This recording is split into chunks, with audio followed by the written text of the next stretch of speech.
Olá, eu sou Marcelo Renó, esse é mais especial de cinema do Estácio.toc. Hoje nós estamos com Carlos Diegues, o Cacá Diegues, diretor emblemático do cinema brasileiro desde a época do cinema novo. Bom, Cacá, então vamos começar desde o começo, que é mais fácil. Você fez dois curtas, que foi o Fuga e o Domingo. Até dizem que o Domingo já é um começo do cinema novo ali, já se pronunciando. Aí a gente estava até falando em off aqui do que sua pequena colaboração no Deus e o Diabo na Terra do Sol, na parte da dublagem. E aí você fez aquele pequeno segmento do 5 vezes Favela. Como é que foi esse começo do cinema novo, até a repercussão do 5 vezes Favela, que chegou a ser exibido fora do Brasil?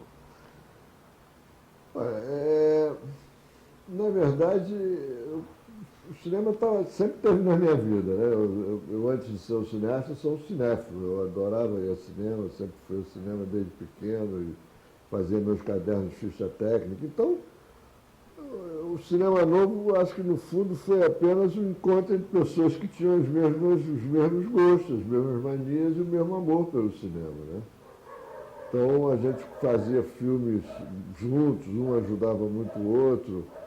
Eu fiz esses dois filmes, Fuga e Brasília, mas fiz também um curta-metragem, um filme amador também, mas um documentário sobre Brasília, a construção de Brasília, que eu fui lá com meu pai, aproveitei e filmei.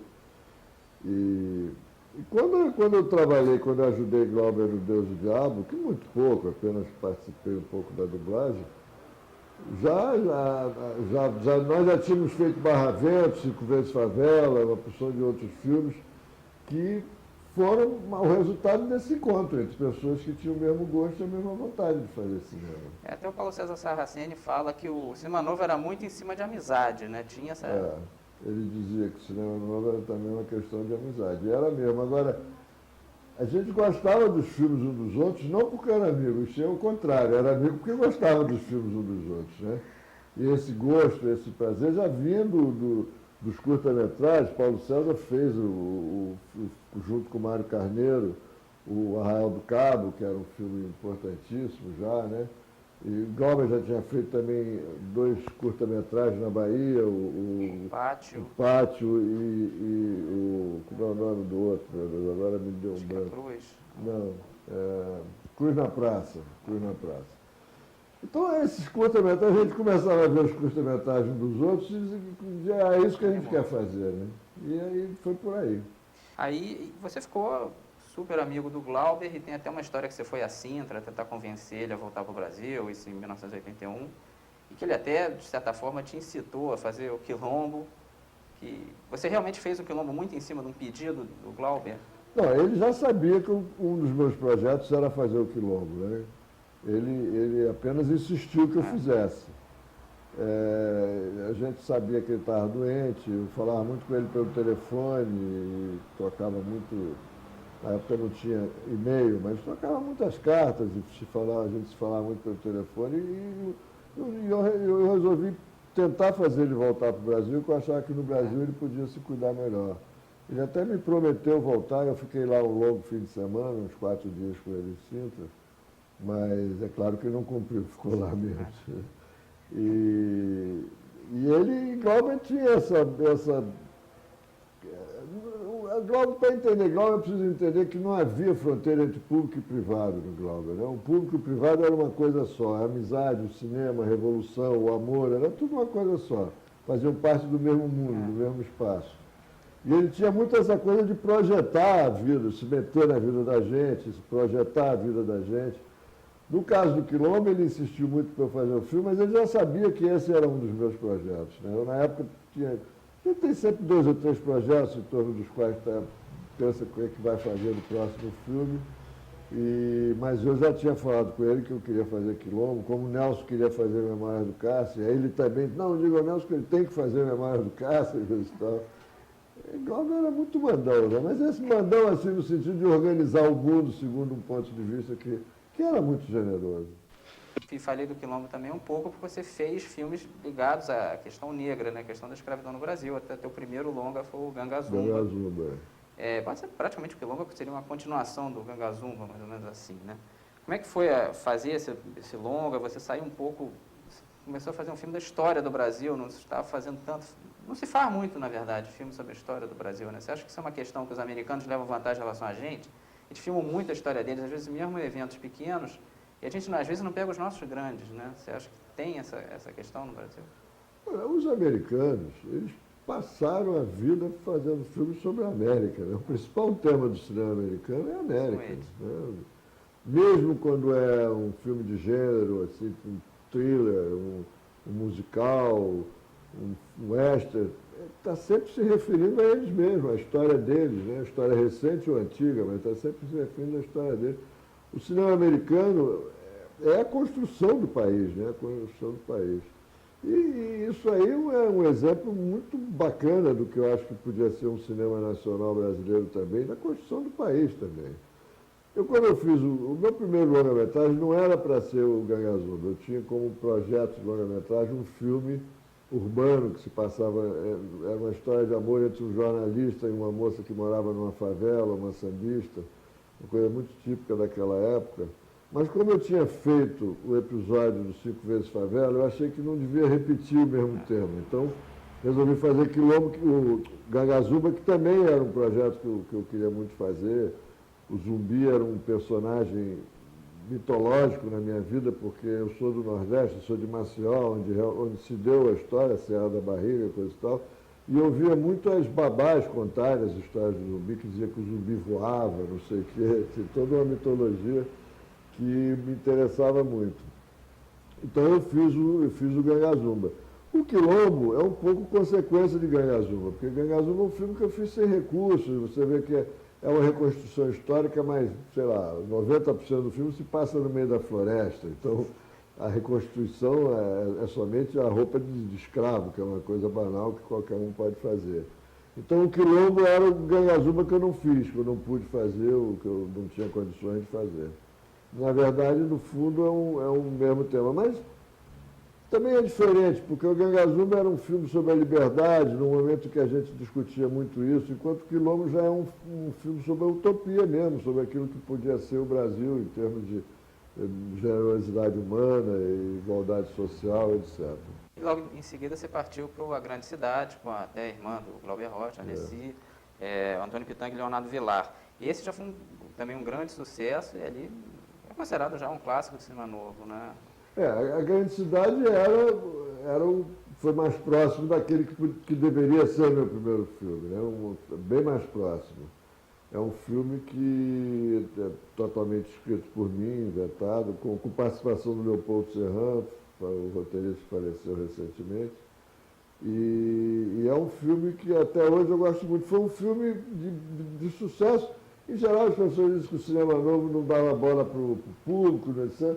Quando, na verdade, todos nós fizemos pelo menos um filme que teve um bom resultado de público, né? No meu caso, foi A Grande Cidade. Foi um filme que foi muito bem sucedido junto ao público. Bom, aí chegamos ao João na Francesa, como a gente está falando, de novo o caso no Forasteiro, chegando e mudando uma situação. Acho até que O Maior Amor do Mundo tem um pouco isso também. E até O Dias Melhores Virão. Né? A Marília Pêra chega na comunidade ali e muda a vida de todo mundo.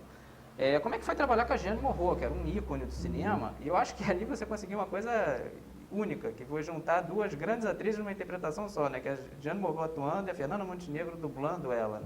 Como é que foi o João na Francesa até trabalhar com ela? Foi uma relação amistosa? Foi sensacional. Olha, ao longo da minha vida eu sempre experimentei o seguinte, que é uma coisa que para mim é sempre evidente, né? Quanto melhor é a atriz, mais profissional ela é. Quanto mais segura do que ela está fazendo, mais fácil de trabalhar com ela é. E a Jeanne era uma pessoa, está viva até hoje, felizmente, é uma pessoa extremamente profissional, que fazia tudo direito, tinha o maior interesse em fazer da melhor maneira possível. A única dificuldade é que, como ela só podia, porque evidentemente não tinha dinheiro para pagar o salário de Jeanne Moreau, foi uma participação, assim, porque ela tinha visto Os Herdeiros em Paris, e a gente tinha se conhecido em Paris, coisa e tal. Ela só tinha para fazer o filme na agenda dela o fim do ano, novembro e dezembro, que é exatamente o início do verão, um calor desgraçado. Então, a pobre da mulher caiu, vinda do inverno europeu, caiu num canavial alagoano em pleno verão do Nordeste, né? Então, ela sofreu muito.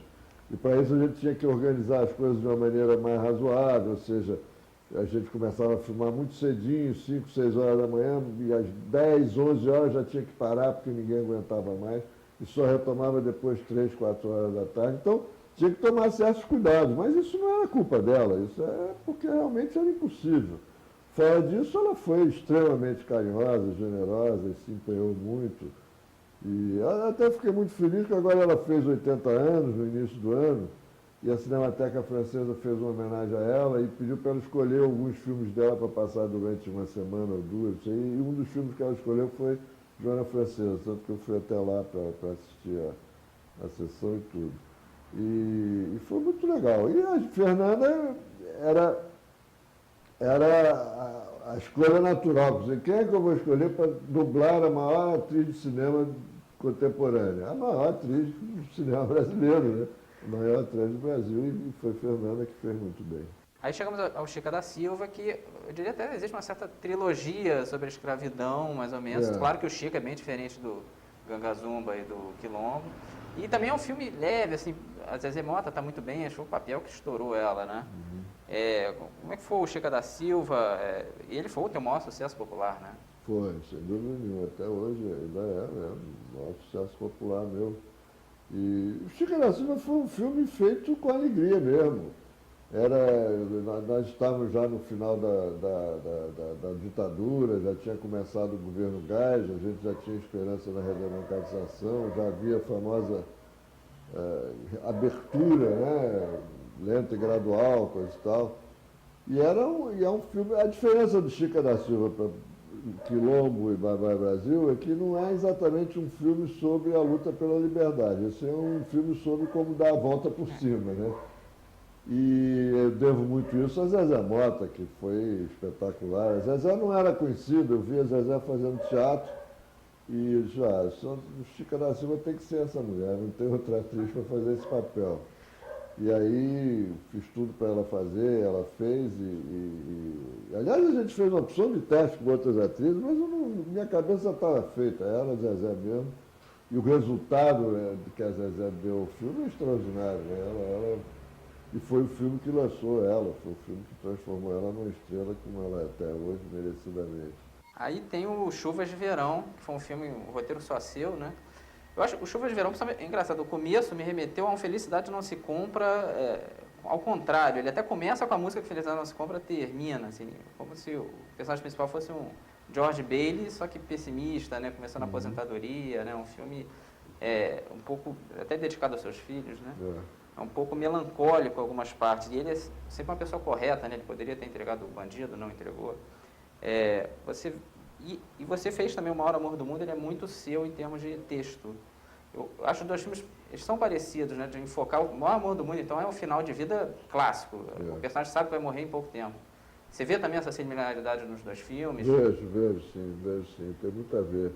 São filmes muito confessionais, né? São filmes muito íntimos. E ambos os filmes nasceram instantaneamente, são filmes instantâneos, em cima dos quais eu nem trabalhei muito. Foram filmes que surgem assim de uma grande inspiração, e essa inspiração se transforma em texto imediatamente. No caso de Chuvas de Verão, era um filme mesmo. Aliás, os dois filmes são sobre o mesmo tema, ou seja, é preciso aprender a viver, é preciso você não deixar, porque essa coisa do homem feliz, não existe homem feliz e homem infeliz. Existem momentos felizes e momentos infelizes. E você tem que aprender a viver os momentos felizes, não perder a oportunidade dos momentos felizes, né?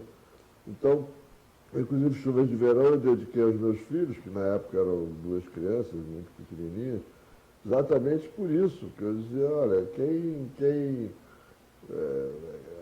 esse filme é dedicado, é um filme feito sobre quem perdeu a sua vida, quem vai começar a sua, né?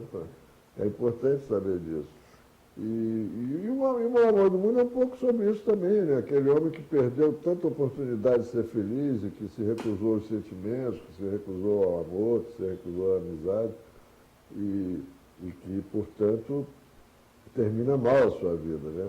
Mesmo assim, aprende isso no último momento e, pelo menos, tem um belíssimo filme do Bergman, Gritos e Sussurros, que tem uma cena que é, para mim, inesquecível, É quando a irmã que teve câncer durante o filme todo, que gritava de dor, não sei o quê, de repente ela está num balanço no jardim, é primavera, e as irmãs delas estão ali brincando uma com a outra, e ela diz para ela mesma, poxa, talvez eu tenha vivido a minha vida toda para viver esse minuto de felicidade.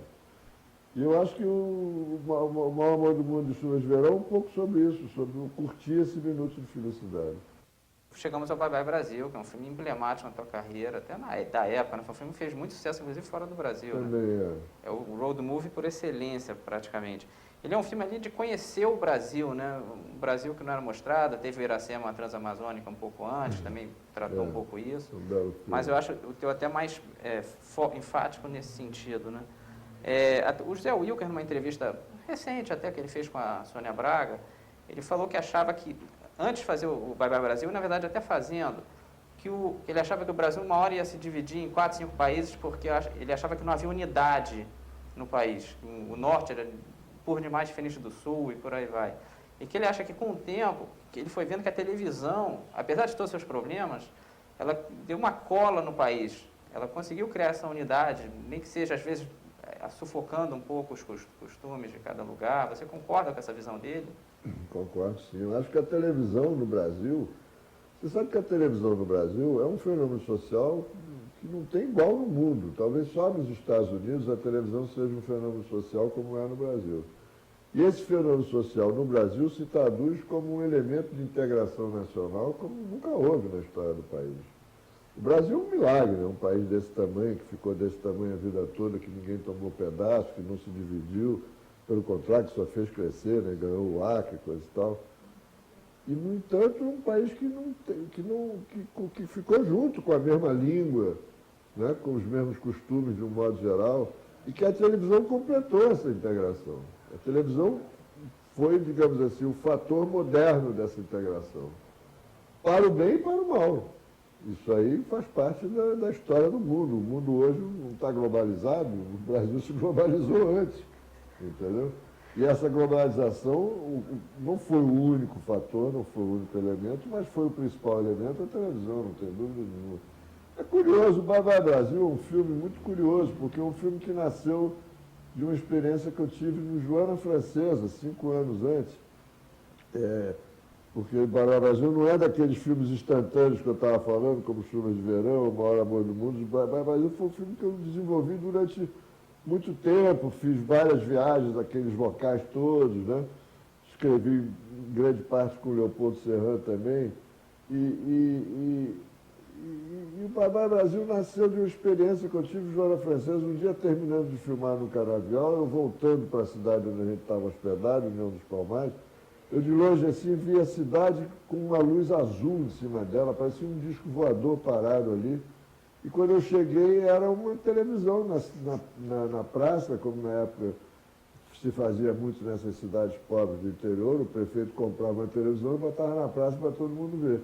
E ali vendo aquela televisão emitindo um programa produzido no Rio ou em São Paulo, não me lembro bem, estava ali um cortador de cana, o vaqueiro, o pequeno funcionário da cidade. E eu percebi que alguma coisa grave ia acontecer com aquilo, né? E comecei a trabalhar em torno disso, a pesquisar, a tentar ver o que ia acontecer. E realmente aconteceu. Eu acho que o Bye Bye Brasil é um filme premonitório. O que o Bye Bye Brasil dizia que ia acontecer, aconteceu mesmo. O Brasil hoje... Eu tomo a liberdade de dizer que o Brasil plagiou o Bye Bye Brasil, de certo modo. E é verdade, isso aí. Agora é também curioso, porque como é uma viagem, como você falou, é um road movie, e no road movie, nem sempre o mais importante é o que está acontecendo no leito da estrada, o que está à margem da estrada é tão importante, ou às vezes mais importante até. A gente incorporava muito essas coisas, aqueles índios que aparecem. Tem várias coisas em Bye Bye Brasil que foram sendo incorporadas conforme o filme ia sendo feito. Eu não bloqueei a realidade, eu deixei que a realidade invadisse o filme, mesmo na forma de ficção. E é interessante porque quando o filme saiu no mundo todo, ele foi muito bem recebido, é um dos meus filmes mais bem recebidos, dos que mais circulam. E é engraçado porque eu até separei isso, um dia eu vou escrever alguma coisa sobre isso. Enquanto que a crítica latino-americana e norte-americana falava do filme como um filme que revelava um país novo que estava surgindo, a crítica europeia, sobretudo a francesa, falava de um filme triste que estava falando de uma cultura que estava se acabando. Entendeu? E eu olhava aquilo e dizia assim, as duas coisas. São verdadeiras, duas leituras. Toda vida tem uma morte incluída, toda morte tem uma vida incluída, e é isso mesmo. O Collor fechou a Embrafilme e você fez o Veja Esta Canção Veja em Esta parceria Canção. com a TV Cultura. É. Foi uma sobrevivência ali, né? Veja Essa Canção, que foi um filme que eu fiz para não ficar maluco, porque aos 50 anos de idade que eu tinha naquela época, eu olhava para trás, eu tinha vivido a minha vida toda como cineasta, uma profissão que acabava de acabar. Não existia mais o cineasta. O Brasil estava produzindo 0 filmes por ano. O Brasil, que já tinha, no final dos anos 70, no auge da Embrafilme, a gente chegou a produzir cerca de 100 filmes por ano. 10 anos depois, estava produzindo 0, 1, 2. No ano que eu fiz o Veja Essa Canção, foram produzidos, se não me engano, 3 filmes. Entendeu? Então, a minha profissão, que era a única que eu sabia exercer, na qual eu tinha vivido 50 anos da minha vida, eu não podia mais exercer. Então, se eu não fizesse aquele filme, eu ia ficar maluco. Aí eu inventei mesmo uma maneira de fazer o filme, que hoje tem várias pessoas fazendo a mesma coisa, né? Está aí o Opaiol, uma pessoa de coisas que é mais ou menos isso. O que eu fiz? Eu fui na TV Cultura, propus fazer o filme, né? E juntei o pessoal da minha filha, que a essa altura era uma menina de 20 e poucos anos, 20 anos praticamente. Digo, junta teus amigos aí e vamos fazer um filme. Com equipe mínima, não tinha ninguém famoso, era tudo, os atores praticamente de graça. E um filme que custou $250 mil, que na época não era rigorosamente, hoje não é também, mas na época não era rigorosamente nada. E com esses $250 mil a gente fez o filme, que era também, de certo modo, uma homenagem minha à música brasileira, ao qual eu sou tão ligado, sempre fui tão ligado, né? E a 4 grandes contemporâneos meus, né? Como Gil, Jorge Ben, Caetano e Chico, né? E olha, eu vou lhe dizer uma coisa, Veja Essa Canção dos meus filmes que eu mais gosto, pelos quais eu tenho mais, pelo qual eu tenho mais carinho, é um dos que eu tenho mais carinho, porque é um filme que eu acho que ele tem um resultado tão cheio de energia, tão cheio de resistência contra aquela condenação à morte que o cinema brasileiro estava sofrendo, né? E era um jeito de dizer assim, ó, não morreu não e não vai morrer nunca. E eu me orgulho muito de ter feito esse filme. Você até atua, né? Você é uma espécie de mas ali foi, cafetão. Ali. Mas ali foi um acidente, porque aquele papel que eu ia fazer era o Hugo Carvana. Eu tinha chamado o Hugo para fazer. E no dia que o Hugo tinha que filmar, não sei o que aconteceu com ele, acho que tinha uma novela, enfim, ele apareceu um outro compromisso e eu não estava pagando nada a ninguém. E ele fez muito bem, toda a razão, foi cumprir o compromisso. E eu não podia mais esperar, eu não podia perder um dia de filmagem. Aí eu fui vestir a roupa que era dele e fiz o papel. Voltando aqui à tua carreira, a questão do Tieta do Agreste, né, que é mais um filme com a Sônia Braga, que é a heroína absoluta do cinema em relação às obras de Jorge Amado, né? Ela incorporou isso muito bem. E também a questão, nesse filme tem uma atuação do Chico Anísio muito boa e tal, ele na autobiografia dele fala que ele se irritou um pouco, as pessoas falando, não sabíamos que você era um bom ator e tudo mais, e ele falou, faço 100 personagens, 1000 personagens, né, toda hora e só agora que vão reconhecer que eu sou um ator, né? Eu quando escolho um ator, eu não acredito muito nisso, da coisa da incorporação do personagem, chamar você para fazer um filme e mudar o que você é, né? Quando eu chamo um ator para fazer um filme, é porque eu acho que ele é o personagem que ele vai fazer.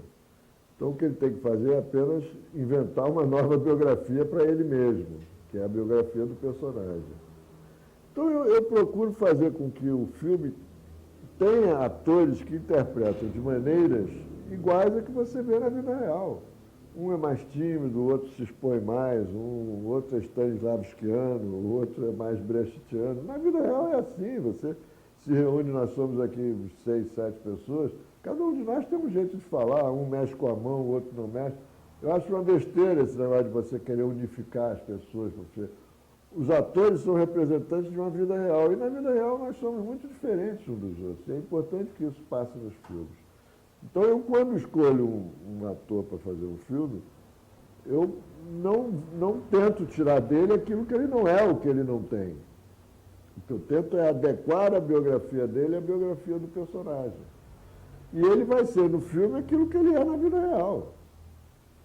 E isso eu acho que, pelo menos do meu ponto de vista, cria uma riqueza. Por exemplo, um cineasta que eu tenho a maior admiração, o Jean Renoir, ele usava muito esse método também, entendeu? E o Rossellini também trabalhava muito assim, de você não transformar as pessoas, deixa elas serem o que elas são. Agora, na hora de escolher, preste atenção para não escolher errado, né? Então, eu acho que Sônia Braga, por exemplo, você está falando do Tieta, Sônia Braga tem uma qualidade excepcional, é que ela tem uma personalidade, uma força, que se você querer mexer nisso, é até um crime. Então, você não pode mexer nisso, entendeu? Não deve, sobretudo, mexer nisso, porque essa é a grande virtude dela. Então, por que eu vou mexer numa virtude tão forte como essa, né? E ela é uma extraordinária atriz, além de ser uma extraordinária atriz, ela é uma atriz de cinema. Eu até conto, eu escrevi esse livro sobre o Deus é Brasileiro, mas eu conto uma história que se passou no Teatro do Agreste, que eu, embora seja amigo da Sônia há muitos anos, eu conheci ela há muitos anos, eu nunca tinha trabalhado com ela, foi o primeiro filme que nós fizemos, ela é o primeiro e único, nunca mais trabalhamos também. E eu fiquei impressionado com a capacidade dela de entender o papel dela em relação à câmera, as relações dela com a câmera, o caráter cinematográfico da interpretação dela. Então, um dia eu fiz um teste com o Edgar Moura, o fotógrafo do filme. Eu pedi ao Edgar, mas não vamos dizer onde é que a Sônia tem que ficar, vamos armar aqui o set e esperar ela entrar. Ela entrou no set, olhou para a câmera, olhou para a luz, viu mais ou menos, e assim meio relaxada, conversando, contando piada, como ela faz sempre, e foi parar exatamente na marca em que ela deveria estar. Entendeu? Quer dizer, o instinto dela em relação à câmera, à luz, a tudo, é imenso. Acho que poucos atores no Brasil têm isso, né? Então, como é que vai mexer nisso? Não tem sentido, entendeu? E depois você fez o Deus é Brasileiro, que é um filme com essa busca pelo coletivo, essa busca pela interação entre as pessoas, né? Você faz muitos filmes de interação de grupos, e que é um filme que tem um Deus rabugento, um Deus humano, né? Até engraçado às vezes. Você recebia um pouco de ataques pessoais por ter retratado Deus dessa forma tão informal, que a gente vive numa fase um pouco chata de tudo em relação à religião exacerbada, as pessoas ficam com 1000 dedos. Teve chateação por causa disso? Muito. Há um retrocesso nesse negócio dos tempos modernos que eu não sei de onde vem. Um retrocesso moral e religioso. Eu sofri, sim, alguns ataques, mas eu não dei bola, não. O que eu dizia sempre é o seguinte: o meu Deus, o Deus que está naquele filme, não é um Deus religioso, é um Deus literário, né? Um Deus, primeiro que é um Deus do Baldo, que o filme é uma adaptação do conto do Baldo, né? Embora seja uma adaptação muito precária, porque o conto do Baldo é um conto pequenininho, que você só tinha a situação básica do Deus vindo em busca de um santo brasileiro. Então, mas todo o resto, o lado road movie do filme não está no conto do Baldo. Isso foi inventado por nós, por mim e por ele, que me ajudou, escreveu comigo o roteiro. Então, mas o personagem que está ali é um personagem literário, não é um personagem religioso. O filme não é um filme sobre teologia, não tem o menor interesse de falar se Deus existe ou se não existe, não quero nem saber. Eu tenho minha opinião pessoal, mas o filme não quer nem saber disso, não trata disso. É um Deus literário, é um Deus como figura autoritária, uma figura poderosa, como criador, como aquele Deus que a gente sempre, mesmo quando é ateu, a gente recorre quando está precisando de alguma coisa, né? É esse Deus que está no filme, né? E é um filme também muito sobre a solidão de Deus, né? A solidão dos poderosos, né? Aquela coisa de você... Tem uma frase no filme que eu gosto muito, que é nossa, que é do roteiro, que ele diz que Deus ensinou os homens a criar e os homens ensinaram Deus a amar, né? E isso eu acho importante, isso, acho que é muito bacana. E também essa vontade que eu tinha de fazer uma comédia, de fazer um filme positivo, no sentido de que fosse um filme, vale a pena viver, vamos lá, coisa e tal, porque... Eu acho que há uma melancolia na cultura contemporânea que me incomoda muito, sabe? Me incomoda muito mesmo, uma sentimento de fracasso. Hoje mesmo eu estava lendo o Jabor no jornal, fiquei triste lendo aquilo, que o mundo está perdido, que o mundo... Não é bem assim, o mundo sempre foi complicado, o homem sempre foi complicado, mas a gente pode resolver um pouquinho ali, um pouquinho acolá e vai melhorando um pouco, né? Eu vejo até um pouco de similaridade com o caso Deus Brasileiro quando o Carnaval chegar, né? Foram dois filmes leves numa época de melancolia, né? Numa época pesada, não sei se você também concorda com essa comparação um pouco forçada que eu faço. Eu não tinha pensado nisso não, mas você tem razão. Só que agora, como não precisa mais esconder as coisas da censura, o Deus Brasileiro é mais escancarado, não é provavelmente uma alegoria. O personagem é um personagem picaresco, mais do que alegórico, né? E nesse filme, você fez aquele diário, que é uma coisa rara no cinema brasileiro, você fez um diário, que é o livro Diário do Deus é Brasileiro, sobre o dia a dia das filmagens mesmo, cada dia você escrevia um pouquinho. Nesse livro, é curioso que você previu o sucesso que o Wagner Moura faria, tanto no cinema quanto na TV, você até diz que nasce uma estrela, e também a questão da relação com o Antônio Fagundes, que é um ator muito seguro, que tem até aquela lenda que é comprovada de que ele decora rapidinho os textos, faz até sem muito ensaio, e é um diário que trata realmente dos pequenos probleminhas que tem no dia a dia, né, até de dúvidas do cineasta, de como será a cena do dia seguinte, né?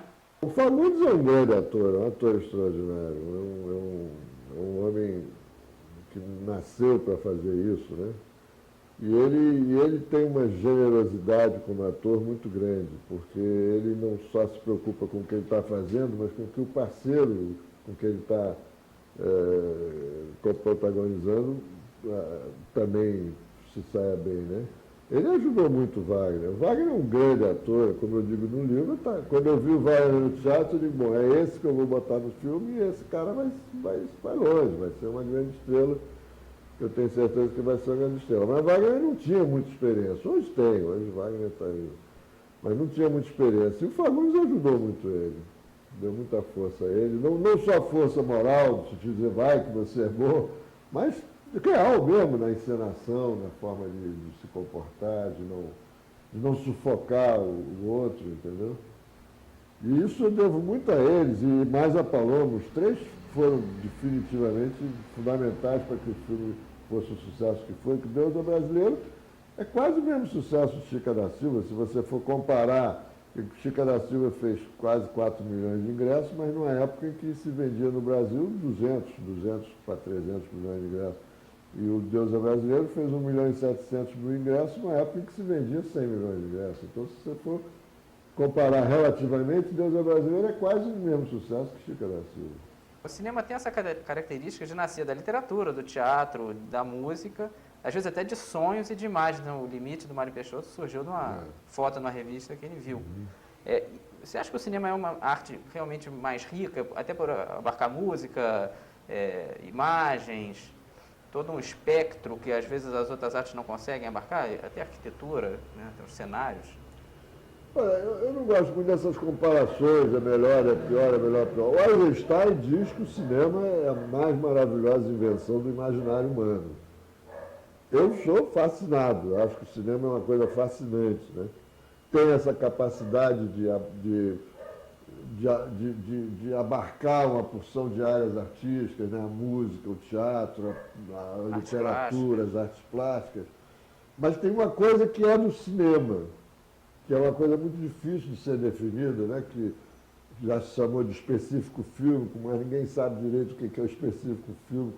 Mas, na verdade, o cinema tem uma coisa, um real que nem sempre é visível, que não está sempre visível na tela. Em geral, o melhor de um filme você não vê na tela, ele está de algum modo ali de uma outra maneira. E isso é claro que é o resultado de uma porção de circunstâncias que são típicas do cinema, que é fascinante, né?